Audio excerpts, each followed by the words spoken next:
महाराष्ट्र के उप मुख्यमंत्री और जमीन से जुड़े हुए जननेता श्रीमान अजितदादा पवार, इनका एक विमान के एक्सीडेंट में बहुत ही दुखद निधन हुआ है। इसकी वार्ता आने के बाद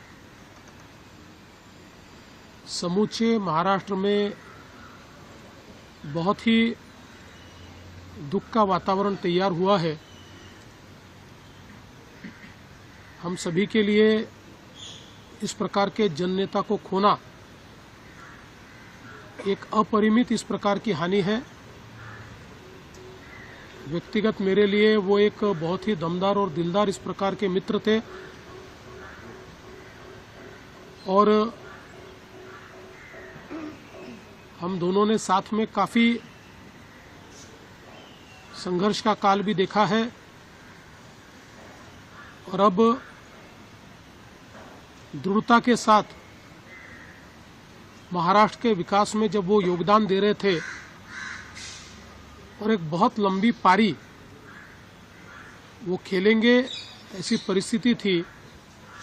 ऐसे समय उनका निकल जाना, मैं ऐसा मानता हूं कि इसके लिए हमारे पास कोई शब्द भी नहीं है और उनके परिवार पर और उनका जो बृहद परिवार है राष्ट्रवादी कांग्रेस पार्टी, उसके पदाधिकारी कार्यकर्ताओं पर ये जो दुख आया है ये सहना बहुत कठिन है। आज महाराष्ट्र में घटी है हमारे सहयोगी अजितदादा पवार जी का प्लेन एक्सीडेंट में दुर्दैवी मृत्यु हुई है। ये हमारे लिए बहुत ही बेहद दुखद है और महाराष्ट्र के लिए भी दुखद है, उनके परिवार के लिए तो बहुत ही दुखद है। और अजित दादा एक स्पष्ट वक्ता के रूप में जाने जाते थे, एक रोक टोक बोलने वाले। देखता हूँ, करता हूँ, ऐसे शब्द उनके डिक्शनरी में नहीं थे। जो होना है वो तुरंत करते थे, जो नहीं होना है उसे साफ ना कहते थे। लेकिन वो कड़े शब्दों में कहते भी, लेकिन मन के बहुत अच्छे थे और इसका अनुभव मैंने लिया है। उनके उप मुख्यमंत्री कार्यकाल में मैंने मंत्री के रूप में काम किया। मैं मुख्यमंत्री था तभी उन्होंने उप मुख्यमंत्री के रूप में काम किया। समस्त पवार परिवार और जितने भी समर्थक हैं उनको हमारी तरफ से संवेदना और शोक। मैंने बात की सुप्रिया जी से भी और उनकी मिसेज से भी। Such a horrible news and I am so sorry कि मुझे तो अभी एक्चुअली हम लोग बहुत जल्दबाजी में रहते हैं जब सुबह सुबह आते हैं, मतलब there is not enough word to say कि पर खैर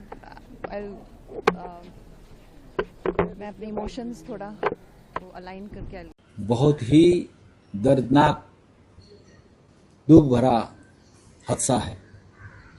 आज सुबह जब हमने ये एक्सीडेंट की खबर सुनी, बारामती में प्लेन क्रैश हो गया है और उसमें हमारे प्रिय अजित दादा पवार भी है, तब हम ईश्वर से प्रार्थना करते रहे कि किसी भी हालत में कोई बुरी खबर हमारे कानों तक न आए। और हम भगवान से भी प्रार्थना करते रहे, पूरा महाराष्ट्र, चाहे राजनीतिक मतभेद हो हमारे, कि अजित दादा पवार बचने चाहिए और वापस महाराष्ट्र के सामाजिक और राजनीतिक जीवन में दिखने चाहिए। लेकिन दुर्भाग्यवश जो खबर आई है उसमें से स्पष्ट हुआ है कि हवाई जहाज के एक्सीडेंट में अजित पवार हमारे बीच नहीं रहे। दादा गेलेत अजूनही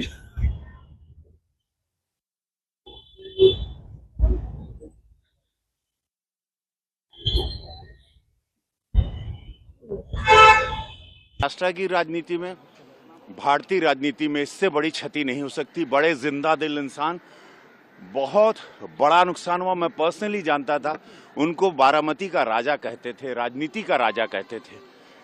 आज एक राजा चले गए, बहुत ही बहुत दुखद है जो घटना हुई है, जिसमें जो खबर आ रही है, जो जानकारी मिली है, पवार परिवार के लिए बहुत दुखद घड़ी है। इस समय मैं यही प्रार्थना कर सकता हूं प्रभु से, भगवान से, कि ये जो दुख आया है इसकी सहन करने की शक्ति मिले। बहुत दुखी हूँ, व्यथित हूँ। एक राजनीतिक नेता, सही बोलो तो आदरणीय उद्धव जी बाला साहब ठाकरे जब राज्य के मुख्यमंत्री थे, पहचान तो पुरानी थी, मैं भी विधायक था, लेकिन जब वो उद्धव जी ठाकरे साहब के सरकार में आए और सरकार में उप मुख्यमंत्री थे, अर्थ मंत्री थे, तब नजदीक आना हुआ, मिलते रहे। एक दिलदार, पारदर्शी इंसान, राजनीतिक नेता भी, जबान दी मतलब दी, फिर पीछे नहीं हटना, ऐसा उनका स्वभाव था। काम के बारे में अगर कुछ कहूं तो अगर उन्होंने हाँ कह दिया तो समझ लेना, चिंता ही नहीं करना, कहीं दौड़ने की बात नहीं आती। ना कहा तो ये नहीं था कि राजनीतिक ना नहीं कहते कभी, राजनीतिक ना नहीं, भाई तकनीकी होगा या कुछ मामला होगा या कुछ भी तकलीफ होगी तो बोलेंगे ये थोड़ा आसान नहीं है, लेकिन ऐसा इंसान नहीं मिलेगा सर। राजनीति में बहुत सारे उन्होंने कदम उठाए, लेकिन आज पवार परिवार के ऊपर भी पहाड़ गिरा है। आज हम सब शोक में हैं, समझ नहीं आ रहा है कैसे इतना बड़ा हादसा हुआ।